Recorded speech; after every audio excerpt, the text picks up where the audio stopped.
Ready? Okay. Good afternoon. Good afternoon, everyone. My name is Allison Seymour. I am anchor of WUSA 9's morning show, Get Up DC. And I am Mark Clark, Allison Seymour's husband, and also co-host of Great Day Washington, also on WUSA 9. How's everybody doing? All right.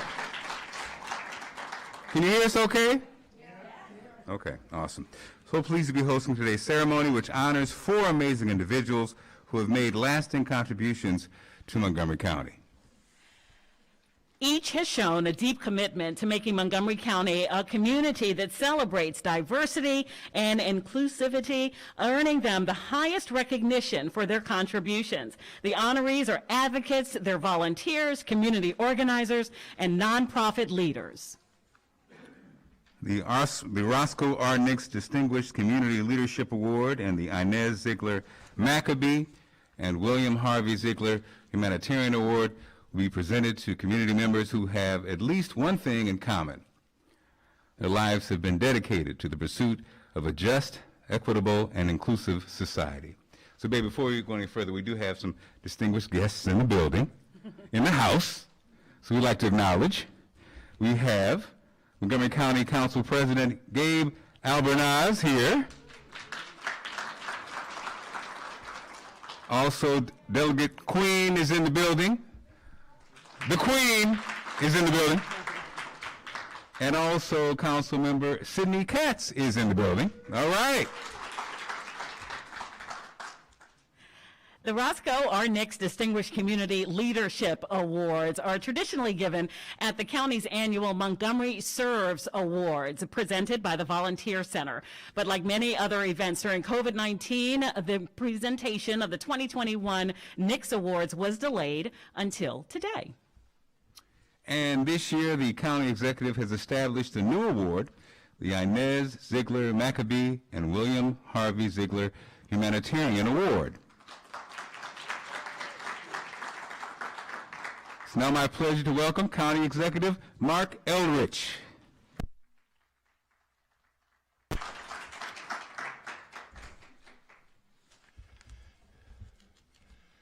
So it's really great to be here, and I hope our ability to do this lasts a little while.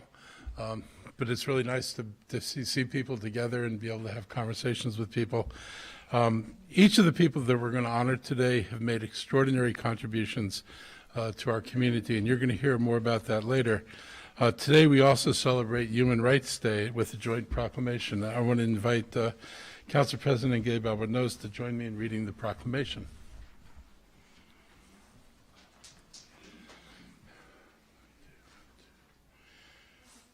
I'll go first? Yeah. Okay. Proclamation, Montgomery County, Maryland. Whereas on December 10th, 1948, the General Assembly of the United Nations approved the Universal Declaration of Human Rights, declaring that recognition of the inherent dignity and of the equal and inalienable rights of all members of the human family is a fundamental freedom, justice, and peace, is a foundation of freedom, justice, and peace in the world. And whereas basic human rights addressed in the Universal Declaration include economic, social, and cultural rights, as well as civil and political rights. And whereas this year's theme is Equality Reducing Inequalities, Advancing Human Rights. We believe every resident of Montgomery County must play a role in advancing human rights as a basic core value of our community. We seek always to challenge and overcome the crippling effects of poverty, growing inequalities, and structural and entrenched racism. In doing so, we move toward full recovery beyond an unprecedented pandemic and begin the building back of a better community. And whereas Montgomery County Government, its Office of Human Rights, its Human Rights Commission, and its Office of Racial Equity and Social Justice, along with numerous communities, civic, religious, and nonprofit organizations, has a commitment to ensure equal rights and protections under the law and fair and equitable treatment for all its residents.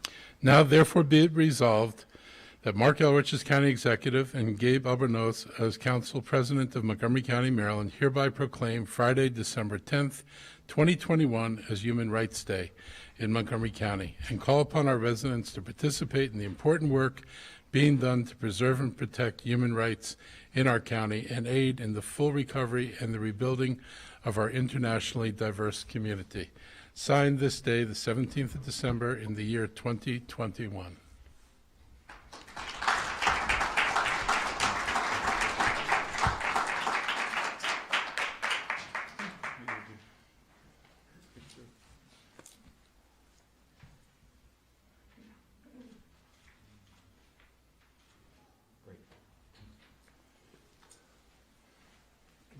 You can mount them both.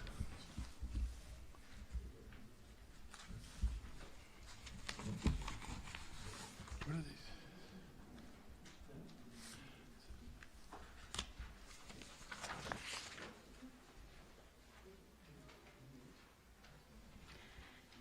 Thank you so much, County Executive and County Council President.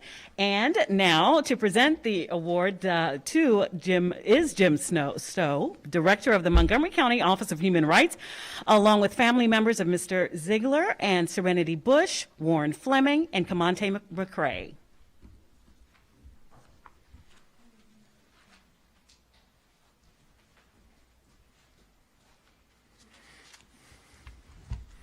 Thank you so much, Allison and Mark, and thank you again for your time this morning, this afternoon, I should say, and you want us to be a part of this program. I do want to say a quick thank you also to Shirley Block, who stepped up. Shirley Block, please stand up and be recognized. Shirley is normally involved in the Montgomery Serve program that occurs and will be occurring again in the spring of the year.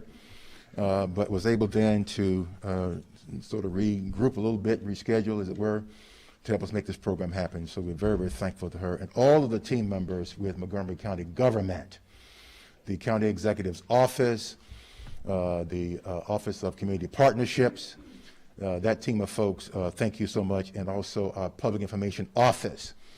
And I want to also just recognize Andre and Tracy and Joelle, who put together a marvelous video presentation you're going to see very shortly. So, and anybody I'm missing in that team, thank you all so much for making this happen.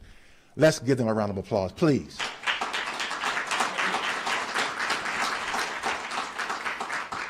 Now, let me get to the task for which I've been called to the podium for, and that is just to say a quick word or two about our honoree.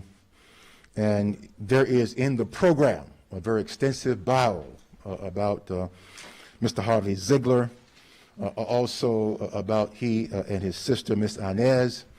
And so I'm going to commend you to look at that thoroughly. But I'm going to say a few words about Mr. Zeigler that I know and been glad to be an acquaintance with, because it is he that on a number of occasions, what he does, folks, he just gives you a call every once in a while. Just checking on you, young man. Just want you to know I got your back. And that's the kind of person that he is. Dr. King says that everyone can be great because everyone can serve.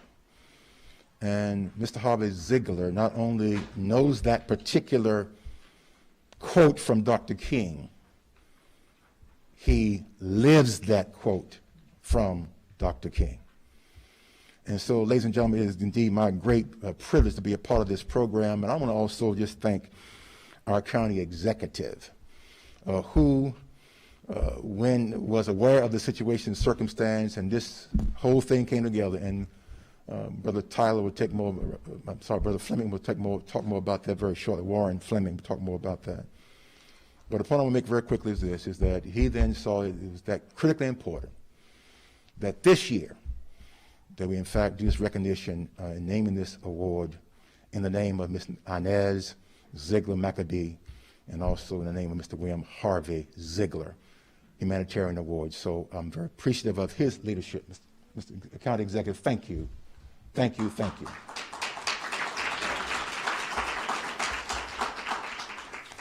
And now, as Allison has said, want to bring up now members of his family who, in their own words, will share more about their uncle, and also about their great-grandmother, and also about their grandfather. And so I'm going to ask now Warren Fleming to come up, who is the actual nephew of Mr. Harvey Ziegler. Warren.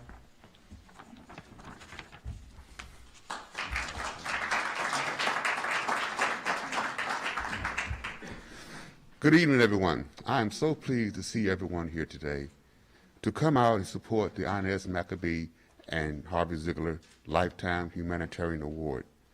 I also want to give special thanks to our county executive, the Honorable Mark Elrich, for his participation.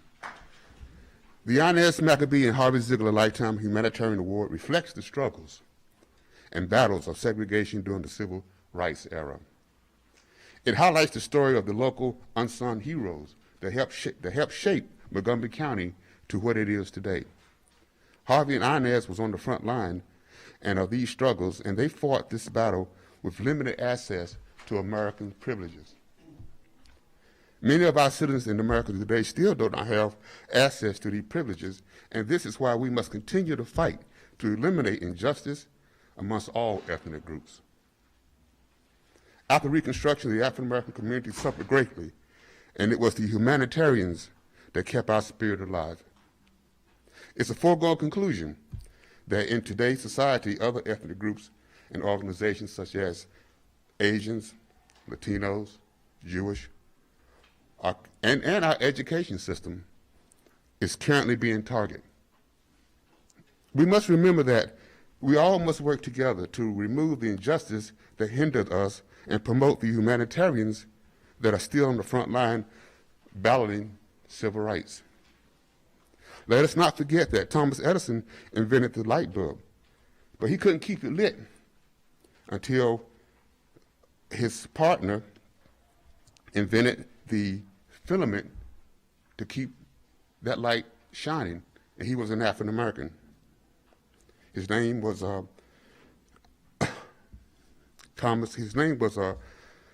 Lewis Latimer.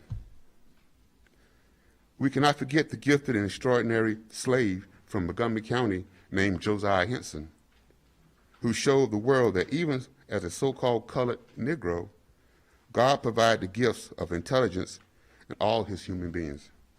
In closing, I'm so proud to have worked with Inez McAbee and Harvey Ziegler as members of their organization, the Damascus Connection Committee. Learn the techniques they used to battle injustice during segregation without the support of American privileges is mind-blowing. We must continue to work with each other, like Thomas Edison worked with Lewis Latimer. And also we must have the endurance of Josiah Henson, who was better known as Uncle Tom. Thank you.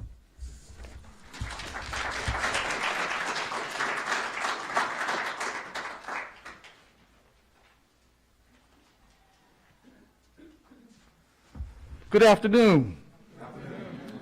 My name is Kamante McCrae, and I have the distinct pleasure of being the grandson of Harvey Ziegler and the great nephew of Inez McAbee. And this is an honor to be here today for this great occasion and this introduction of this award. Now, what I want to know is, how did Harvey get the first award when it's his name? How'd that happen? But it's good to be here. So my grandfather fought tirelessly to ensure that there would be equality for African Americans here in this county and beyond. Whether it was for the right to vote, whether it was for equal pay, whether it was for not having discrimination in the workplace. He fought tirelessly to do that, more specifically for the African American community, but then it went beyond that throughout the entire community in Montgomery County. And I would hear these stories all the time, not just from family members, but when he had the opportunity to bend my ear as well. So certainly big shoes to fill. So it's just great to see that the hard work of both my Aunt Inez and my grandfather, two peas in a pod, and the work that they've done to be able to be extended to others and be recognized for what they do and have done. So on behalf of the Zeigler family, I want to thank you, County Executive, and others for making this happen. Thanks a lot.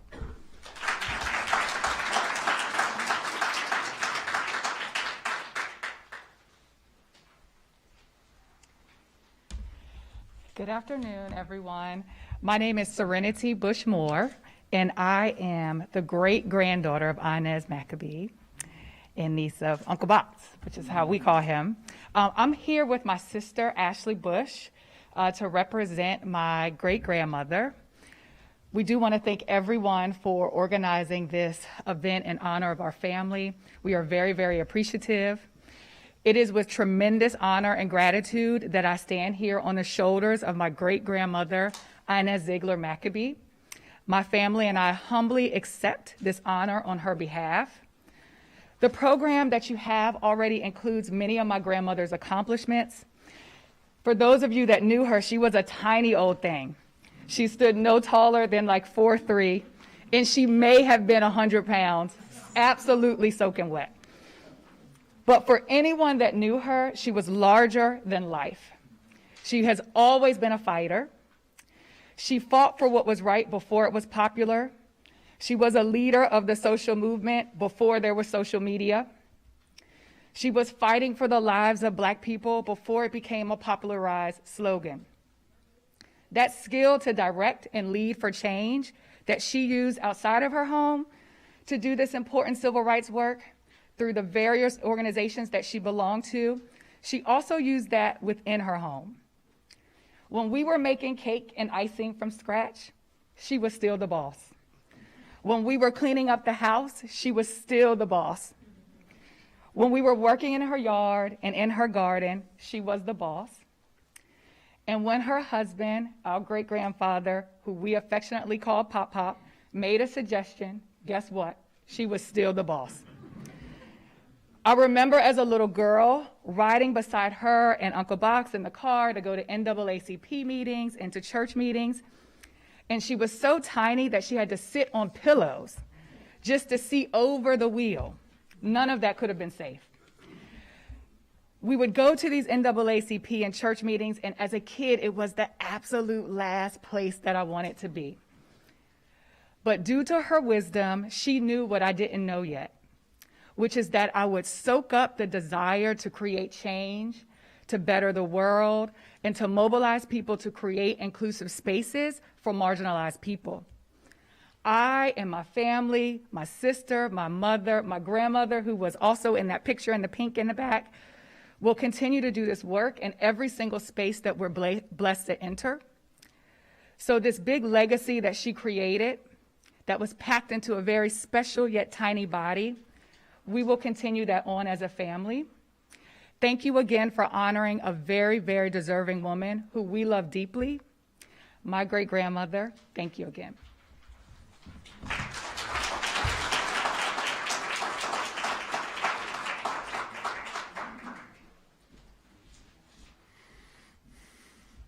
Miss Karen Plummer Richburg has a very brief gift, brief unveiling, I should say, of a marvelous special gift for Mr. Harvey Ziegler.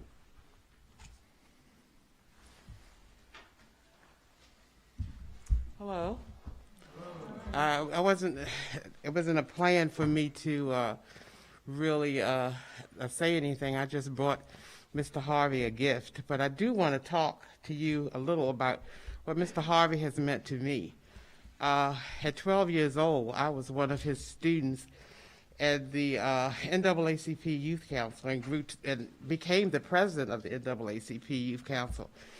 And I want you to know that we traveled from New York all the way to Virginia for different conferences and and different meetings and different demonstrations, sometimes having dogs gnarl at us, very often singing and clapping. We worked with the Mitchells and when, unknown to, this would be extraordinary now, but we would go and they would say, well, you know, we're going to Baltimore. We would end up in Cambridge demonstrating because we went where the need was and where there was some problem within the community. You didn't mention Mr. Harvey has been arrested one time, you know, demonstrating and working for values of everybody else. Now, Mr. Harvey's been almost 70 years, and he used to tell me, you know, Karen, you are really militant. I said, and if I am, you taught me to be so. So I wanted to do something, you know, for him, and once I retired, I started to do some art. So I wanted to do a piece for Mr. Harvey. So this is a picture that I did for you so you can hang in your room, okay? And this is Mr. Harvey from a picture they gave me.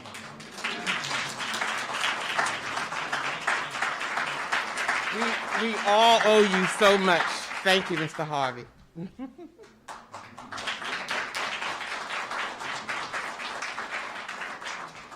We now have the video. In his own words, Mr. Harvey Ziegler. Well, ever since I was 10 years old, I've been working at charity. When I was 10 years old, I was in Damascus doing volunteer work. A lot of the older folks didn't have inside plumbing, so when it would snow, I would shovel the privy to the mail, whether it was black, colored, yellow, any kind of color, I helped them in Damascus. Most of my important reasons for doing community service was I'm one of 13. I had 9 sisters, 3 brothers. And I felt like people needed help because even in my household, I had to fight for food, I had to fight for some place to sleep, clothes, and the most important part was have to fight for love. And I know how it is to be in a downtrodden situation. You have to work from the heart. If the heart stops, that's how it is. And I realized people need help. I was doing it from the heart. And if you be truthful for people and work and try to do something good for people that need it, then I'm satisfied. My family, the Hosey and the Zeiglers, they did a lot of work for the community, spiritually, mentally, politically, legislatively. And my sister was a matriarch, and she really helped me coming up through the years. And by she being an influence on me, we got a lot of things done. And I'm glad that this award is being presented. I'm still trying. You don't give up. If you give up, then you haven't accomplished too much. But I feel like the work my sister and I have done in Damascus and for the county and the state, because I served in ACP for about 30 years in the Youth Council, and I've been all over Maine to Mississippi.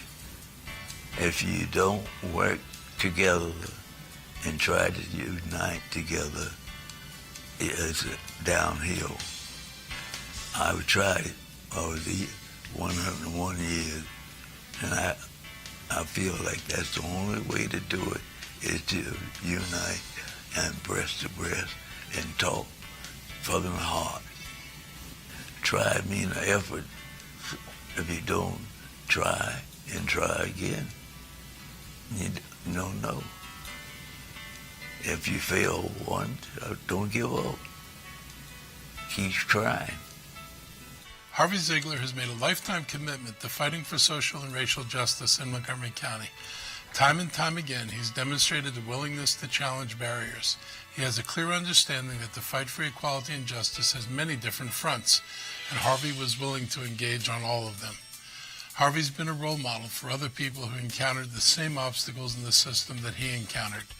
They looked to his leadership and persistence. He inspired others to join with him in making sure that Montgomery County addresses the inequalities that our society has created. He is the definition of an exemplary leader. Harvey's dedication has been lifelong and determined. His work is an example for anybody, even in our current time. His life demonstrates that if you're trying to right the persistent injustices in our society, one person can actually make a difference. Congratulations, Harvey.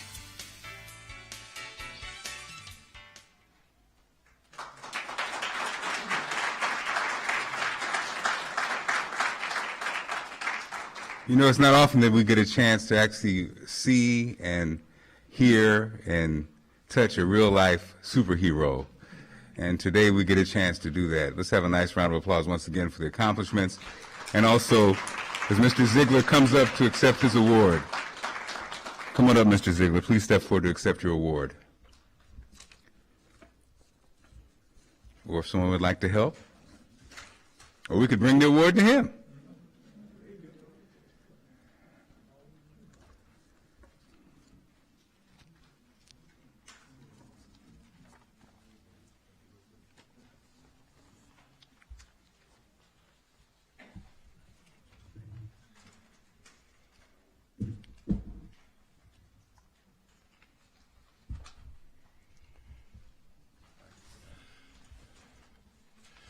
So one of the speakers asked, why is Harvey getting this award? He's getting this award, I think, because I think we all see his lifetime dedication to civil rights and justice in this county. And we've had a lot of people who've played an important role, but he's one of these people who actually knows this county for over 100 years. Not a small thing. And to have persisted in the fight for justice in this county through periods when it was totally unwelcome. Let's be honest about that. You know, people who wanted a fairer, more just society were not welcome to make that argument. And that never seemed to deter Harvey. You know, in my community, they didn't tell stories about Harvey. Not a shock. But I credit Warren with telling me a lot about Harvey. You know, I had known Harvey, and you know, as anybody would, if you do any work in the Up County, you would run into Harvey. I knew how he felt about things, but I didn't know his history, because Harvey is pretty modest. He doesn't tell you about his history and everything he did. Warren filled me in on the holes that I had in my knowledge, and it really impressed me. And then understanding what the work he was doing in the times that I encountered him in the context of a lifetime of dedication to fighting for this stuff, I felt like it would be a good thing to name an award for him and honor his service. I mean, very few people will be able to live up to being able to say, I spent a lifetime fighting for justice. And Harvey's a good example of someone who spent a lifetime fighting for justice. So I just wanted you to know this is why you're getting this. This is why it's fitting to be named after him, and this is a big reason we're all here today. So I want to present you with the award, and I'm not sure how we handle this.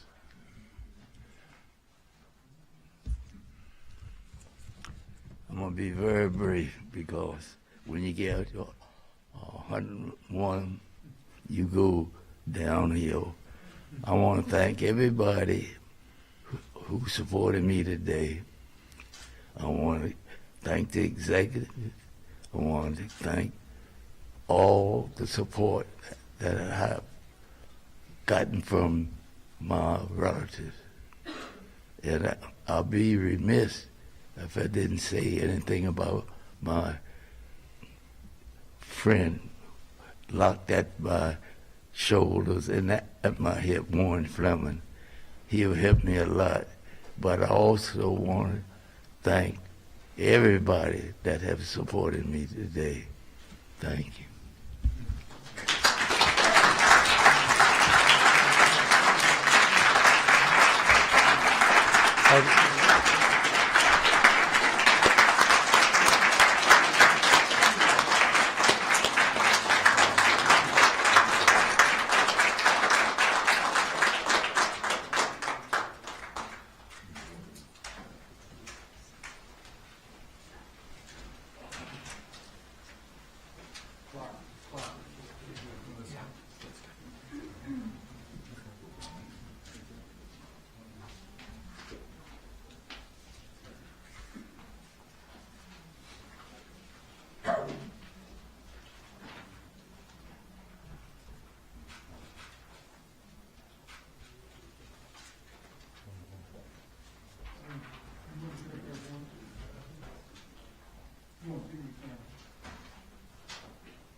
Congratulations once again.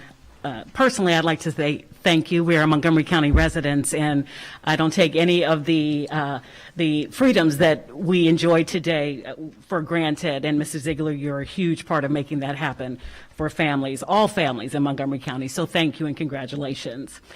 The Roscoe R. Nix Distinguished Community Leadership Award was established by County Executive Ike Leggett in 2012 to honor community icon Roscoe Nix, who gave a half-century of service to Montgomery County. Each year, recipients are chosen by the county executive. And to tell us more about the legacy of Roscoe R. Nix, our County Executive Earl Elrich once again, followed by Roscoe Nix's daughters, Vernetta Nix and Susan Nix Webster.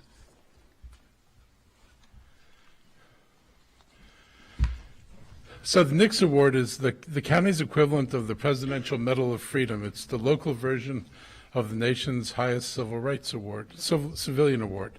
Mr. Nix served as president of the Montgomery County branch of the NAACP, member of the Montgomery County Board of Education, and served this county in many other ways.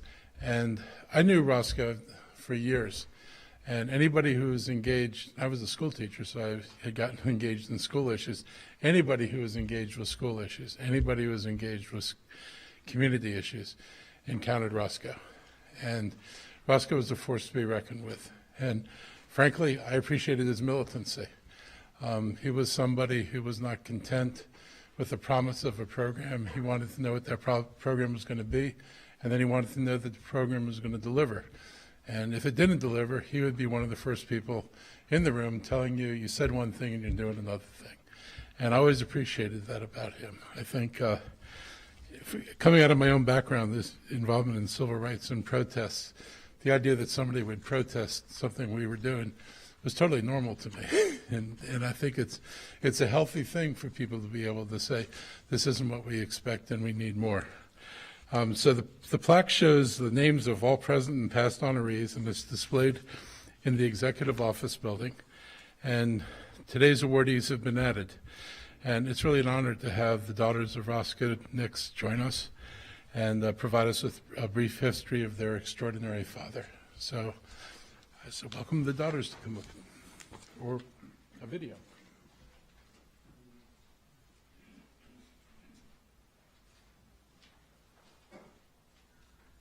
Thank you, County Executive Elrich. Our father, a civil rights champion, was a major architect of modern Montgomery County. Born in Alabama, he served in the Army in World War II and graduated from Howard University. It was in 1968 when our family moved to Montgomery County. While working as a federal government official, Dad was the county's leading advocate for equity and justice for nearly 50 years. A staunch critic of the de facto school segregation, in 1974 he became the second African American elected to the Montgomery County Board of Education. The county's annual African American Festival of Academic Excellence, celebrating the academic achievements of African American students, is among his greatest accomplishments. Our father was a fearless and tireless advocate for educational excellence and social, economic, and political justice, and served as the president of the Montgomery County NAACP from 1980 to 1990.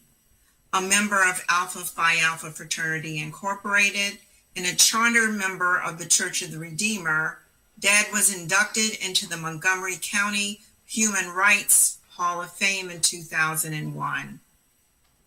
After living a full life dedicated to community and enriching the lives of those around him, he passed on January 4th, 2012. At his memorial service, County Executive Leggett announced that he would establish an award in the name of Roscoe R. Nix, and the first award would be presented to our father posthumously for his service to Montgomery County. It is our honor and pleasure to help present the Roscoe R. Nix Award to 3 devoted and dedicated honorees.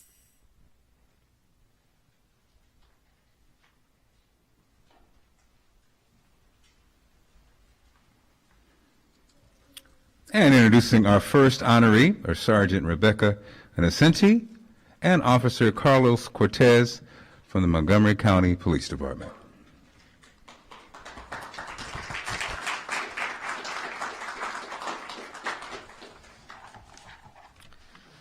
Good afternoon, everyone. It is a pleasure and an honor to be here with you today. I'm Officer Carlos Cortez. I've been a police officer for about 8 years, but before I was a police officer, I was Blanca Klein's intern at the Public Information Office of the Montgomery County Police Department, the same Public Information Office where I currently work as a spokesperson for the police department. As an intern, I witnessed her passion and dedication that she had for our community. I did that. She would start her day early in the morning doing radio interviews, and she would finish her day helping victims of crime. So I always wondered, how is she able to complete all these tasks? Where is she getting this energy from? But I quickly realized that she didn't push herself into completing this task. She was pulled into completing this task because her work was her passion. And her passion gave her sustainable energy to complete the task and to achieve the goals that she had in mind for our community. If I could describe her in one sentence, I would say she was a force of nature. Blanca Klein, Blanquita, as she was often referred to many in our community, served Montgomery County residents for over 40 years before her passing in January 2021. Blanca filled many roles throughout her career with the police department, including being a victims' rights advocate, a Hispanic liaison, and as spokesperson. A native of Bolivia, Blanca was the first person in her family to migrate to the United States when she was 17 years old. She graduated from Bethesda Chevy Chase High School and continued her studies at Montgomery College. Blanca's life of public service with the police department began in 1980 when she became a police service aide and then a victim specialist at the police department 4th District located in Wheaton. This was a time when more Spanish speakers were moving to Montgomery County, and Blanca's ability to speak and connect with the community was invaluable. Blanca continued her work helping residents as a member of the department's Community Engagement Division. In 2005, Blanca transitioned to working in the Public Information Division in a newly created Hispanic Liaison spokesperson position. As a Hispanic liaison in the Public Information Division, Blanca wore many hats. She graciously hosted town hall meetings, assisted investigators at crime scenes by speaking with victims and witnesses, contributed to crime prevention efforts, was part of the street safety campaigns, and helped launch anti-gang programs at school. We would always be thankful for what she did for our community, and I would always be thankful for what she did for me. She had a lot of influence in my career path.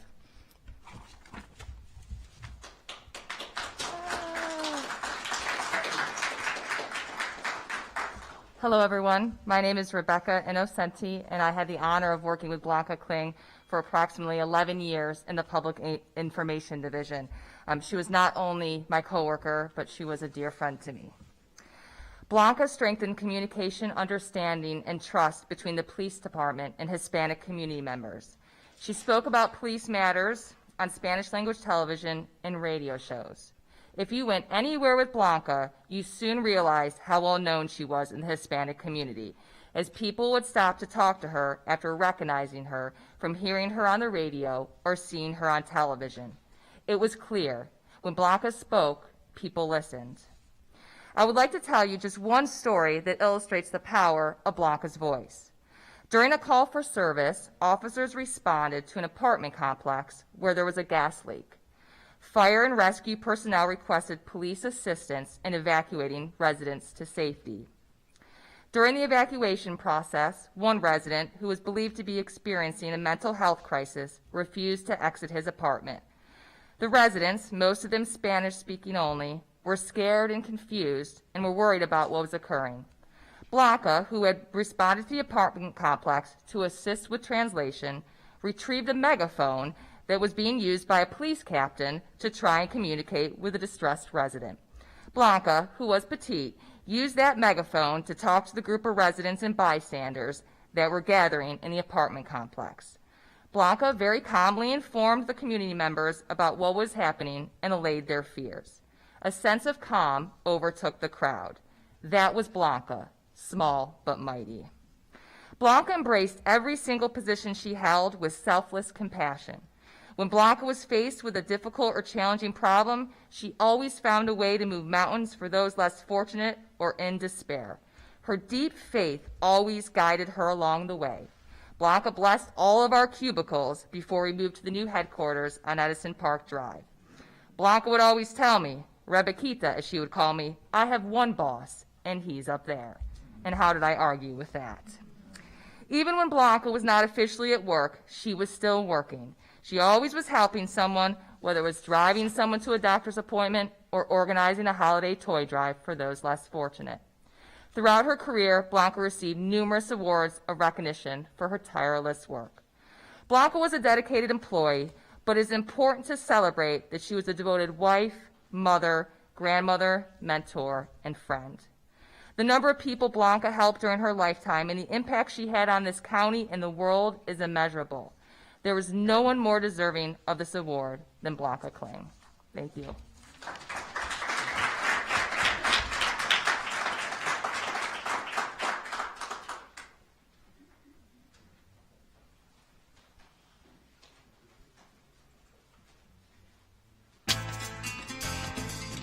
My mom, Blanca Prudencio Kling, or Blanquita, as she was lovingly known by so many, arrived in the United States from La Paz, Bolivia, in 1969, when she was just 17 years old. Her first job in the county was as an aide and interpreter for the police in the 80s. Still identifying as an immigrant, she was adapting to a new country, a new language, culture, which in so many ways was different from Bolivia. Here, she experienced discrimination firsthand and decided she had to work hard to advance herself in the lucha for those in the county facing similar obstacles. In the 2000s, she worked as a crime victim assistance coordinator in the 4th District. Here, she worked as an advocate for victims of homicide, assault, and other violent crimes. This humble but important work was most evident throughout the 2002 sniper attacks. She would go on to be named Latino liaison for the Chief of Police in the Media Services Division. In this newly created position, she went from direct service for her clients to appearing on Univision or Telemundo to give important press releases or host regular programming on Radio America or Montgomery County Cable, because she knew that she had to share this important information to the Spanish-speaking community on things like pedestrian safety, how to cooperate with law enforcement, and other important topics. She had to adjust to become a figurehead to the community on a public level in order to reach as many people as possible for the good of the community. She helped create a Latino liaison committee where law enforcement would meet monthly with community leaders throughout the county. A petite but unstoppable force, charismatic, fearless. Her body struggled to keep up with her mind and her heart and her spirit. She was sheer will and determination when she was focused on something, when she knew something needed to be done and there was a need that needed to be met. And she was the personification of Christ-like love. Her love of Jesus, her faith, this guided her. This was her compass. She was inspired by her culture and her country. She was proudly Bolivian. Everything about that country gave her life, gave her joy, taught her the meaning of living life amidst struggle, but making the most out of each moment, loving others. She dedicated her life to serving the community, undocumented families who deserved support, protection, and opportunity. She wanted to make sure that they weren't taken advantage of or treated as second class, but to have a voice, to have a role, to have dignity and belonging in the county. She knew that so many families had given so much to the county, and she wanted to make sure the county would give that back. She's an undeniable example of the power of love and service. Day to day for over 34 years, from the first day she worked as an interpreter to her last day working alongside the Chief of Police. She did what she loved, and she loved everyone. And with all of her being, she lived to serve others. She brokered healing and trust between the Latino community and the police over decades. She made strong ties with the Latino media and helped pioneer a new and much needed position that has given Latino residents of Montgomery County an important connection to the police and to their county. She was fearless, she was persuasive, and she spoke up to positions of power with respect and grace, but she was unapologetic about what she knew was the right thing that needed to be done. She is the pride of Bolivians and Latinos in the DMV. She was a celebrity, not just because she could be seen on TV, but because she genuinely touched and interacted with thousands, if not tens of thousands, of people and families in the county. And she lived doing what she was called to do, and she loved what she did. And she is without a doubt finally resting after having fulfilled God's call and her life's work. I am so proud of her legacy. I thank the county for recognizing her, and I believe we all need to continue to work together day in and day out to continue her legacy, to accomplish the goals that we know that she wants to continue to be accomplished. Blanca was all about helping the community. She knew so many people and she cared so deeply about them. And even if she didn't know you, if you needed help, she was there to help and to follow up. She was an important bridge between the Latino community and the police. People trusted her, and they trusted her because she had earned that trust. They knew she cared deeply about each and every one of them. To Blanquita, as she was known, her job was not simply a job, it was about people's lives, and she touched and helped so many lives. Our community deeply mourns her passing, but we know that Montgomery County is a better place because of who she was and what she did. I'm appreciative of the opportunity to honor her work and remember her.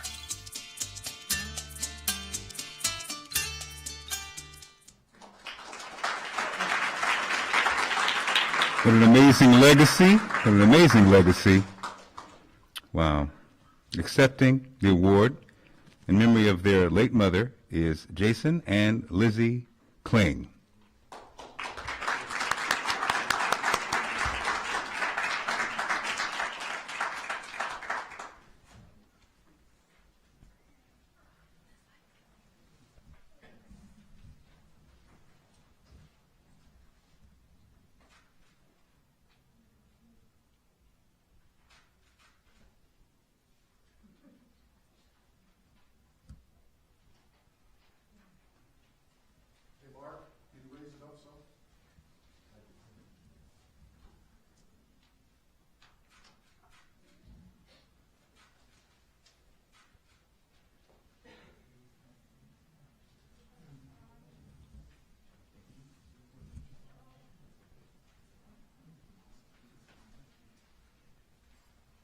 If I could just very quickly,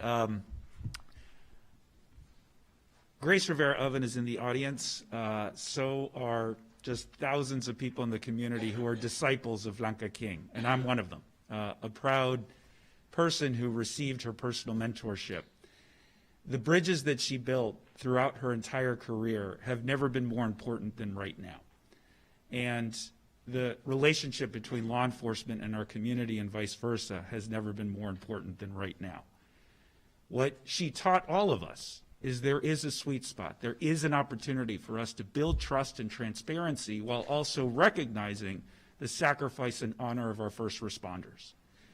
I commit as a policymaker, as well as all of my colleagues, to carry that legacy forward to ensure that everyone feels the safety and security that they deserve and that all of us should demand. So thank you all so much to the family for being here this evening, and on behalf of the entire council, your mom was incredible. Her legacy lives forward. She truly will never be forgotten. Thank you.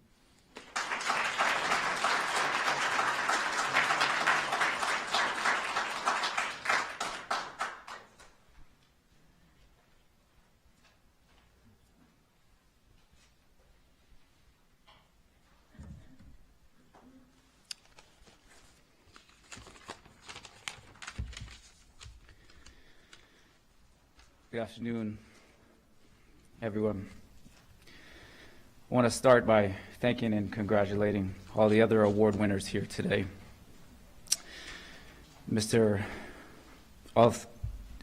Thank you all for all that you've done and continue to do to make this country, county, and world a better place. Your lives are examples that reverberate and inspire others to be better. I want to give a very special thank you to County Executive Elrich for the tremendous honor and recognition of our beautiful and irreplaceable mother. Thank you to Officers Cortez and Innocenti, for Chief Jones and all the police, for your words and friendship with my mother. And for our family, giving me the honor to speak on their behalf. My mom's husband, Tony, my sister, Lizzie, her sister, Mirta, and husband, Gabriel, and nephew and niece, Luisa and Marcelo. My wife, Rachel, who couldn't be here today, she's taking care of our beautiful twin sons, my mom's grandsons, Noah and Matthias, and also to her friends, Grace, Barbara, Teresa, so many others who have given us so much support and love this year especially. It's hard for me to not want to mourn right now, like so many of you in this room, her loss is still heavy, and there's such a unfillable void. I reflected and prayed for wisdom on this, just like she taught how Lizzie and I should do, and to think of what she would do in this moment, and what would she want. And just like when she needed guidance, she taught me yet again that prayer works. She would want us to do two things, my mom. Maybe to some unrelated things. The first is to live with joy and love, to be with family and friends, and to laugh. The second is to fight to serve others and a higher power while we're still here. Of course, to everyone in this room, I may be preaching to the choir, but I've learned to follow in my mom's footsteps and to live as fully and profoundly as she did for others is a nearly impossible task. Even as I stand here and speak, I'm humbled in new ways about how incredible of a person our mother was. She was a larger than life person packed into a petite little body. She was humble and so grounded, yet so capable of moving mountains. She was a leader with a laser-sharp focus on whatever task was at hand, be it family, friends, or work. But to become this amazing person that still shines so bright, she had to fight and overcome so much. She came to the United States at 17 years old with no material things, but a substance, a spark, a drive, and a love that was rooted in her love for God. She left her family behind to make a better life for herself and eventually her family. She faced discrimination. She lived in fear, she was intimidated, and she felt like an outsider. But she fought, she overcame, and eventually she triumphed. From an early age, she internalized the message of the Gospels, to love as you are loved by God and to serve others. As a child in Bolivia, she witnessed a terrible incongruency in society, that there were indigenous women and children with clothes in tatters, begging for help, while others lived comfortably. It was so obvious to her that all people deserve dignity, respect, and love, and it went against every grain of her fiber, of her being, even from a young age. And this is the spark, the chispa that you can see in her and that's already been spoken about. My mom has taught me that family and the call to love family and friends, the fight to serve others, they're not separate tasks, but in fact one simple call to connectedness and repairing the incongruency in our world, to welcome all, to make no one in our society feel less than or an outsider, but instead more like an extended family. My mom would be so proud to be here today. She's here with us now because she has showed us that love is not a feeling, but it's a verb. And because her legacy lives on and continues when we are all connected and working in lockstep every day to realize her vision for a more just Montgomery County and a world, while we're still here on earth, we can continue to honor our mother. Thank you all so much.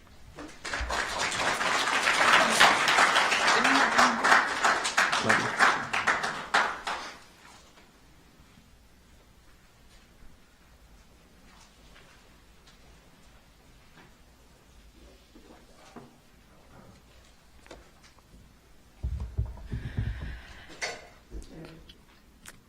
To introduce our second Roscoe R. Nix honorees, please welcome Shirley Brodman, an educational advocate, former member of the Montgomery County Board of Education, and chair of the Board of Advisors at the Universities of Shady Grove.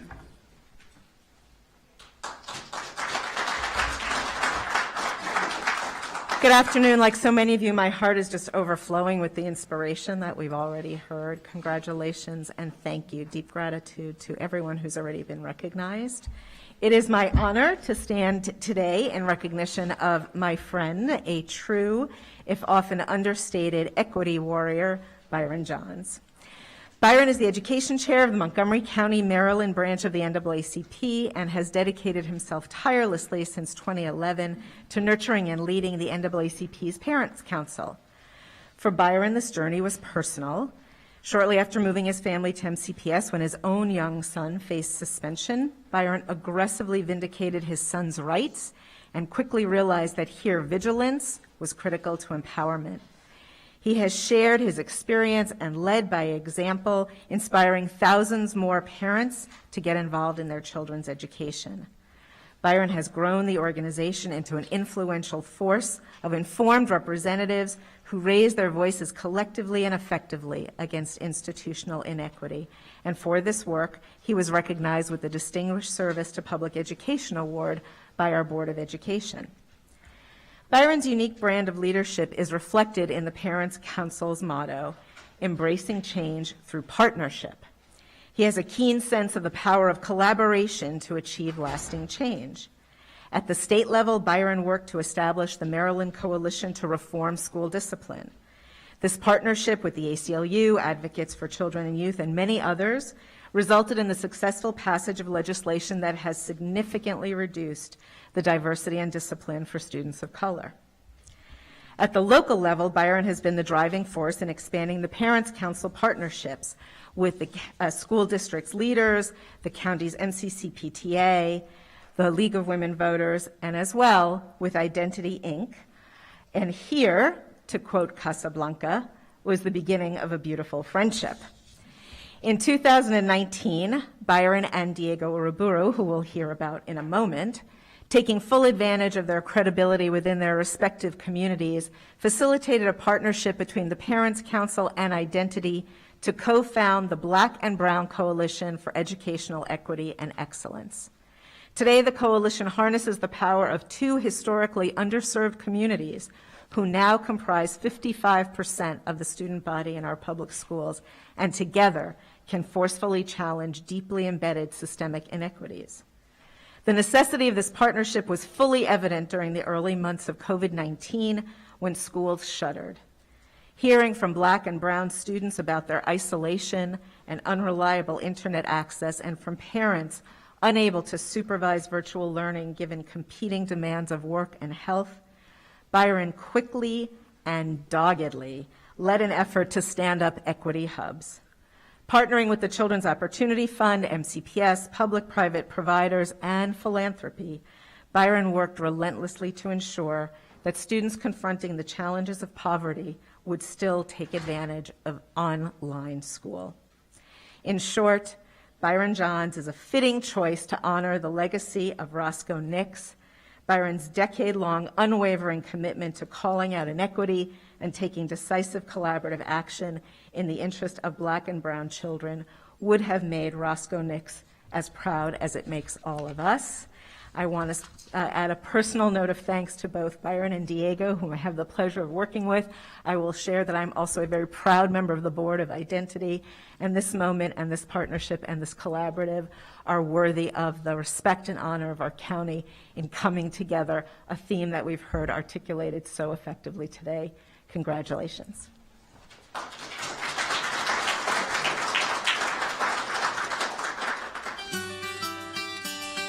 When I came to Bell Laboratories, and I was just right out of college, the first thing I did was start up a program for young Black high school kids who were not exposed to sciences.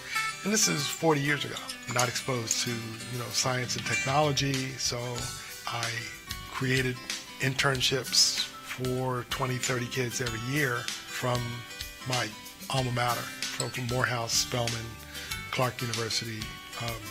Every year I brought, 20, 30 kids up and got them exposed to that.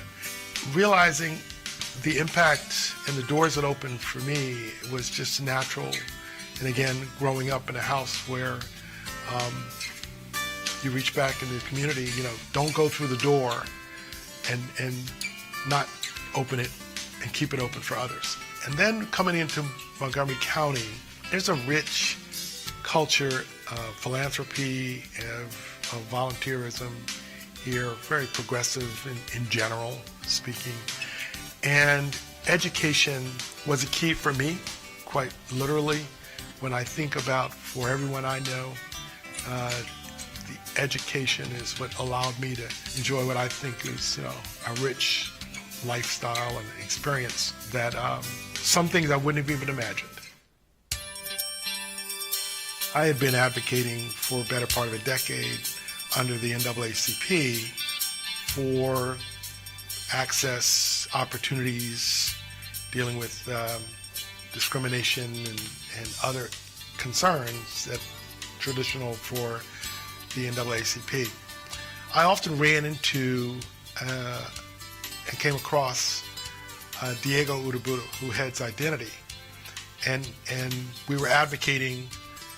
I'm going in the door, he's coming out the door, or vice versa, in the various structures. And then we finally met and sat down, and we become, good allies and friends, and started realizing, 80% of what we are looking to accomplish is the same. And so it was transformative when we had, at that time, Superintendent Smith had commissioned a report on resource equity and had started to really lay this structure for that. And we came together and looked at this data and said, if we don't act on this data that clearly shows institutional issues, the structural barriers that were there that impeded access and opportunity for Black and Brown students, which represent 55%. So they are the majority of MCPS. Unlike what it was 30, 40 years ago, where it was 90% white. But now the majority is Black and Brown. And it became really clear that to move this, we had been working, making small successes, probably mostly treading in place in terms of actually moving the system. Coming together as a majority has really elevated the ability to be heard and to have influence within the power structures. None of the work I've done exists without building on work that has been done long before by many other people. And there are some figures on all stripes, be they, Christian or Jewish or Black or white or Asian or Latino. There's really been it takes all of us to build a fabric. I say that this award, while I'm honored and humbled, I also want to acknowledge that it has been the years of dedication that people have carried this, kept this organization going. The Parents Council has been around 25 years. The foresight of those early people, some of which are still with us, to have founded and created such an organization, and for the community that comes together and brings life in it. Any one of us can lead. A lot of this is, can you lead in a way that people want to follow? Byron Johns has shown through his dedicated advocacy that he understands the importance of quality education for historically disadvantaged communities. For years, he has volunteered countless hours advocating on behalf of African American students in our schools. They and all of us have needed his voice, and he has helped make a difference. I especially want to highlight his relatively recent work with Diego Uriburu to form the Black-Brown Coalition. The coalition brought together the two largest minority groups, and it has highlighted the fact that they share common issues and struggles in the schools and with social services. The coalition has amplified their voices by speaking with one voice and uniting multiple communities. The work of the coalition demonstrates the power of coming together. They have shown that 1 + 1 = more than 2. While some people may focus on the difference, the Black and Brown Coalition focuses on what they have in common. The work Byron has done helped make Montgomery County a better and more equitable county. Congratulations, Byron.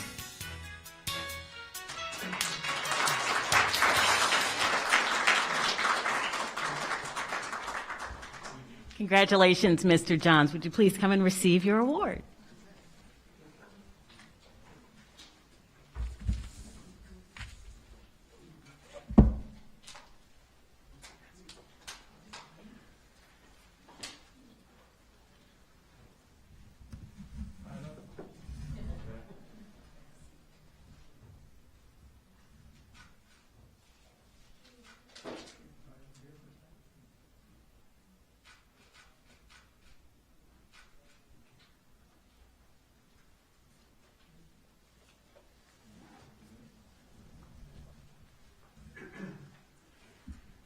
I'll be brief again, just very quickly.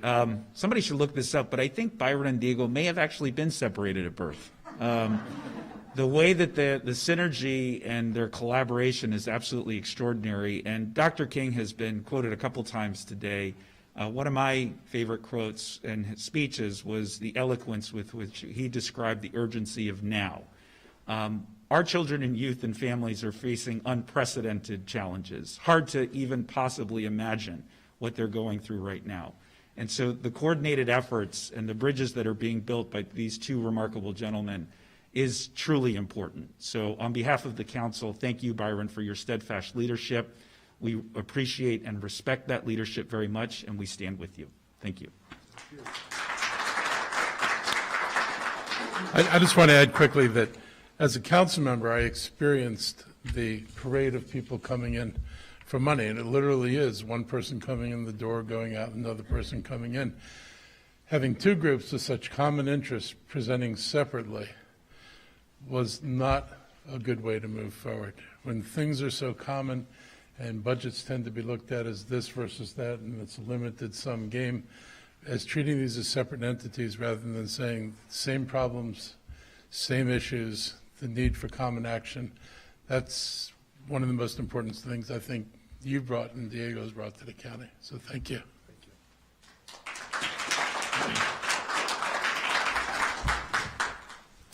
Well, thank you, Council Executive Elrich and Council President Albanov. I appreciate this very much. I want to also thank all of you here as the residents of Montgomery County, Maryland.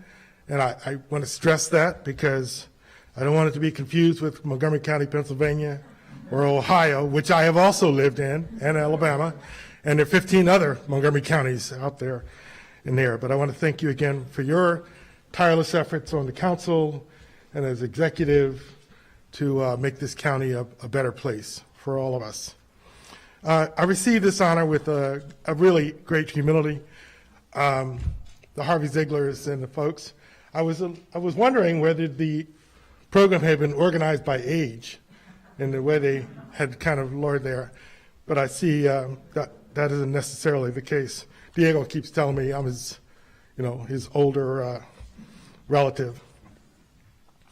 But my accomplishments really here, I'm only a resident of the county, literally moved here the day before 9/11, so 20 years. And accomplishments to what I've heard, they pale by comparison to those who have been here and dedicated such incredible efforts and contributions for so many years, including that for Roscoe Nix, who this award is named after. But I hope it does inspire each of us and all of us to seek our better natures and to pursue support and service for our common humanity. I want to particularly thank my wife, Lynn, who's here. 30 years we've been traveling this together. She would say it's been longer, but that's a different story. My son and daughter, my son Byron and my daughter Skylar, who are away, hopefully safe and returning. My brother and his family, who are in the other Montgomery County in Pennsylvania, and my parents, who are no longer with us, who instilled the dedication to service and to education. And that's really where I have kind of focused my contributions in this county. I also I want to take a moment, just because of the times we are living in, to thank all of the educators that I have had over the years that have afforded me a rich and rewarding life, far beyond my imagination when I was young.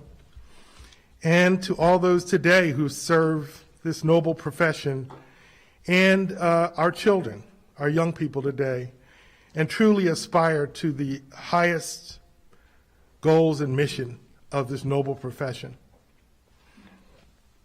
While it's great to be able to gather here and to celebrate our shared humanity during this holiday season, I would be remiss if I did not acknowledge the considerable challenges we are confronted with all around us.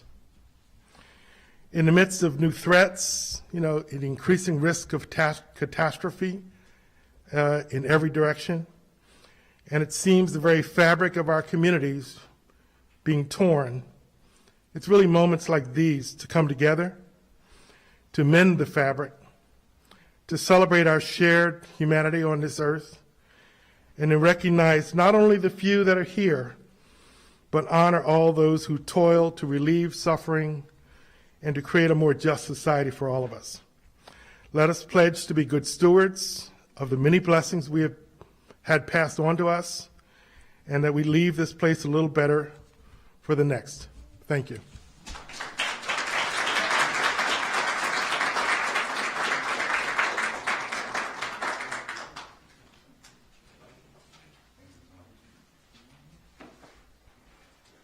And we'd like to ask the county executive to introduce our next NICS honoree.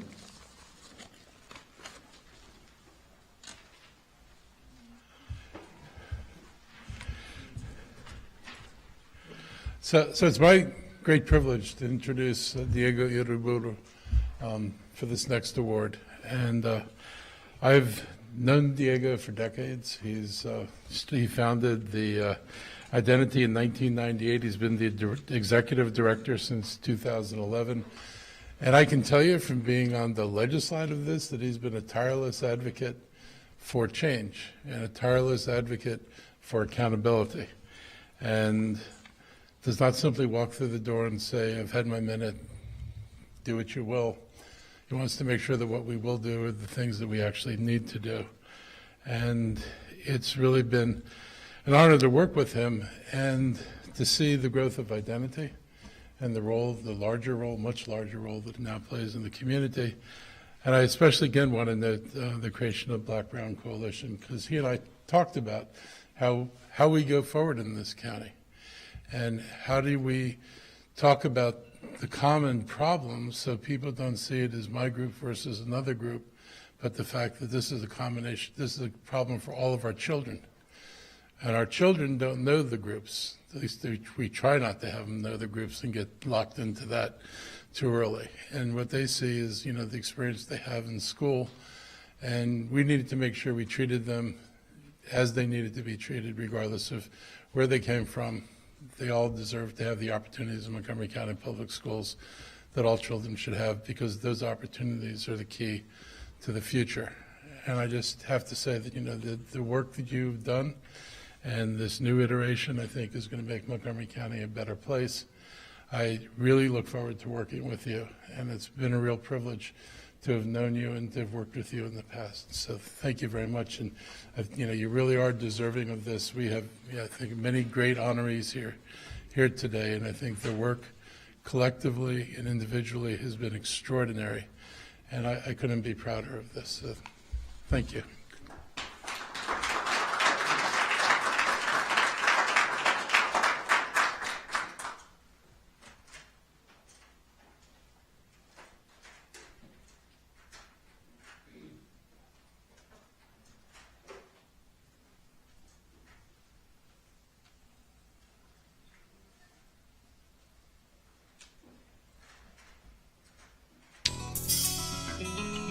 Came to the United States in 1995 and to the county a bit later.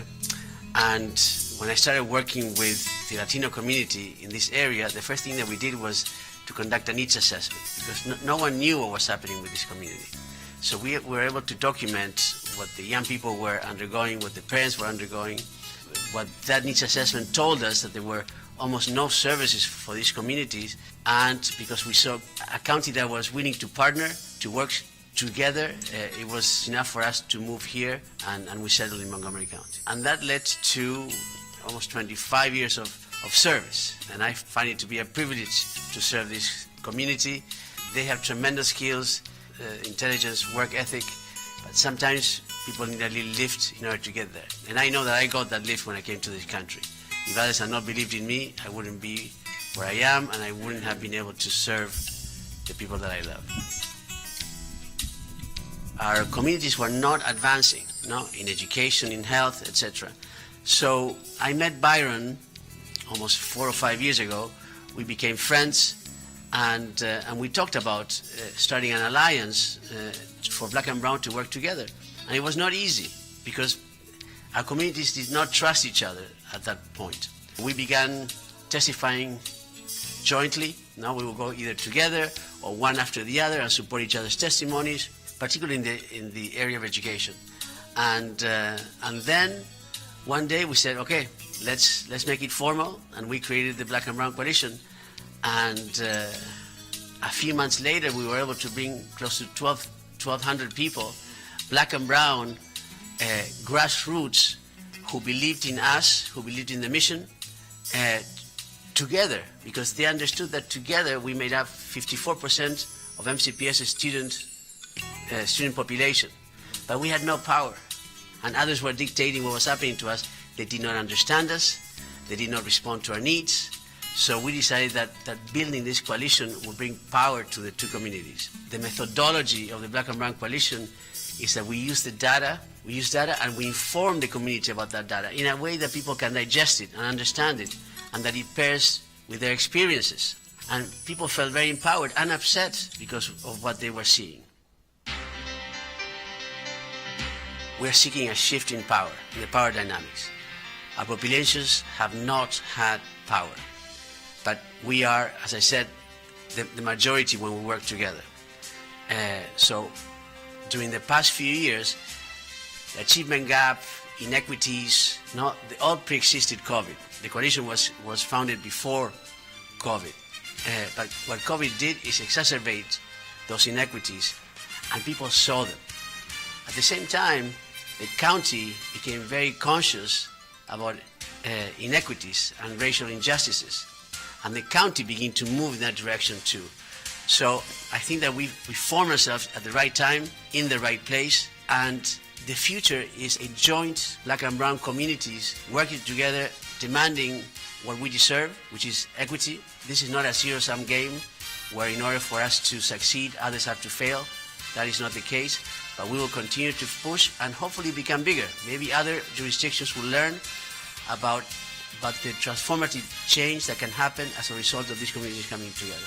When I see individuals, families, community members who for years have accepted the status quo, that have taken a lot of bad things and thought that that was the norm, that felt completely disempowered, to see the change in them, to see them become demanding, aggressive, having new tools to protect their children and their children's future, it fills me with joy. I do not take it as an award for me. I'd be happy to be the recipient of it, but it's in the name of thousands of others who allowed me to be where I am, and who work day in and day out with me to make things happen. And by that I mean people who have very little, that put a lot of trust on what we do, that when we tell them this is happening and we show the data, they believe us, they leave work to come and show support, they entrust us the future of their children. So it's a huge responsibility, and that fills me with tremendous amount of gratitude, if you will. Gratitude that they gave me an opportunity, and at the same time, a recognition that I did some good with my life. Diego has been a long-time effective advocate for young people in need and in crisis. But he has been more than that. He has always continued to insist on accountability. Many people champion causes and are good at that, but Diego has never been satisfied when someone says we're going to look into it, we'll deal with it. He follows up. He's driven to make sure that when we say we'll do something, we actually do it. Diego's dedication and good work spans decades, and I want to especially remark on some of his more recent work with Byron Johns to create the Black-Brown Coalition. The creation and work of the coalition is incredibly important. The Black-Brown Coalition brought together the two largest minority groups who face common issues and common struggles, particularly in the schools and with social services. The coalition has brought together multiple communities and demonstrated the power of one voice united. The work has shown that 1 + 1 is much greater than 2. Where some people try to find the differences, the Black and Brown Coalition highlights the commonalities. It's not surprising to anyone who knows him that Diego would take on this work of building coalition and community and to demand accountability. We are lucky to have him working on behalf of so many in this county. Congratulations, Diego.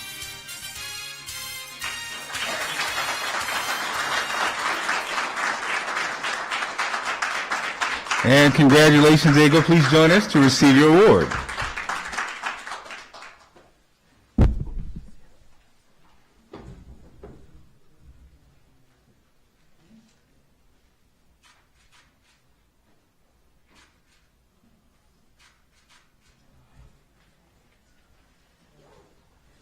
I'll be quick again, I promise. But 18 years ago, I was working for a nonprofit organization that's very similar to Identity, and I attended a meeting at a middle school in Riverdale, Maryland. It was a town hall to discuss the explosion and gang activity that was happening in the Langley Park area at that time. And in walks this gentleman who meticulously and thoughtfully and authentically explained the psychology of what would lead children to commit these atrocious crimes and provided the context that explained what was happening to them and to their community. I had never heard anyone speak and be able to translate their challenges in the way that I did that evening. And that man was Diego Uriburu. And 18 years later, I've had the honor and privilege of working side by side, as so many of us have, with him as he has continued to translate those challenges, but turned them into policy, turned them into programs, turned them into initiatives that are truly contributing to the development of system building that we need to break this terrible cycle of poverty. People like Diego give me hope that there is a better future for all of us. And so, Diego, I know you've been through a lot these last few years. Thank God you are still here, because we need you to keep fighting for all of us. Thank you so much.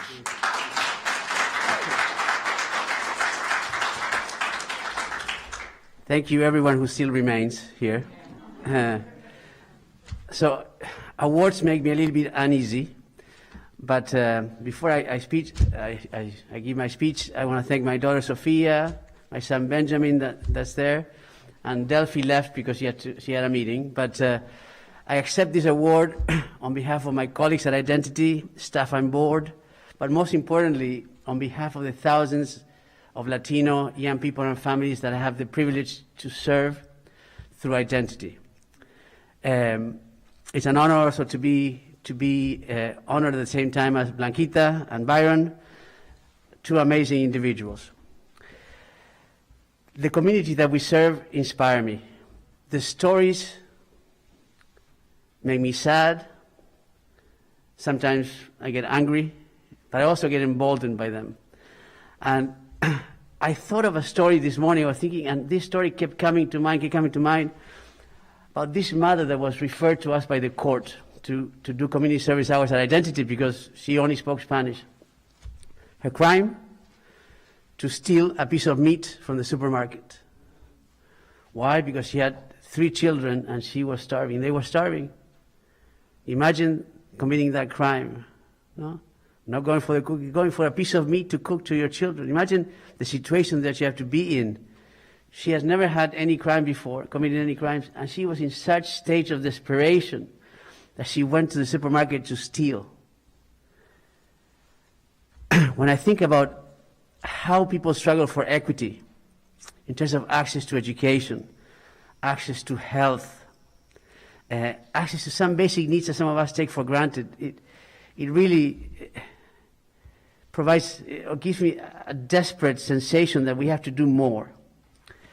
And these things happened were daily occurrences before the pandemic, and the pandemic things make things 10 times worse. But I have to say that this award cannot be accepted as an individual. It is the effort, the joint effort that we have with, yes, my peers at Identity, board and staff, but also with the county. And I have to just thank the county executive and the county council for turning around the trajectory that we're going in the pandemic. The Latino community, the infection rate started going up and up and up and up, and they took the leadership and they changed the strategy. And they created a program called Salud y Bienestar that changed the future, no? They prevented thousands of people from dying, from starving, from being evicted. And I really want to thank you for being the leaders of this county. As I said it in the video, the coalition was formed at the right time, but also at the right place. You are amazing, amazing leaders. But I do need to make a request. No? This opportunity should not come without a request. We cannot go back to what was the norm prior to the pandemic.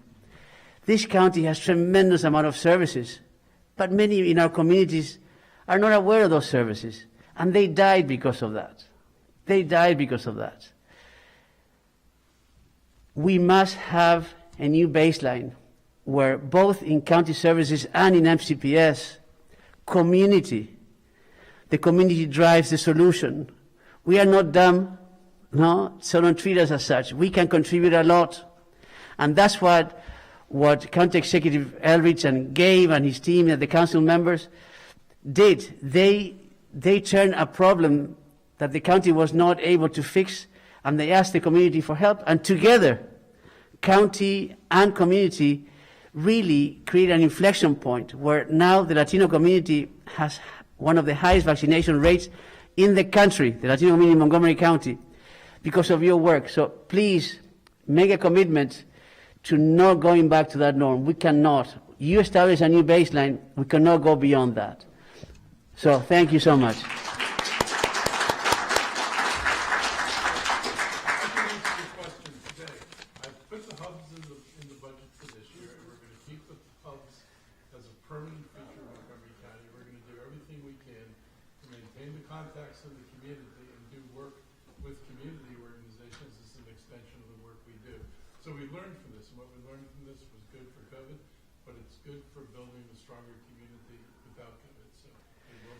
Thank you so much. It's a pleasure being in Montgomery County with leaders like you. Thank you.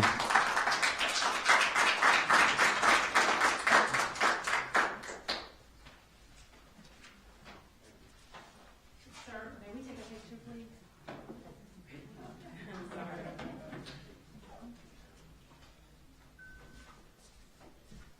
Would you mind if I have my daughter and son here? I know he looks like my grandson.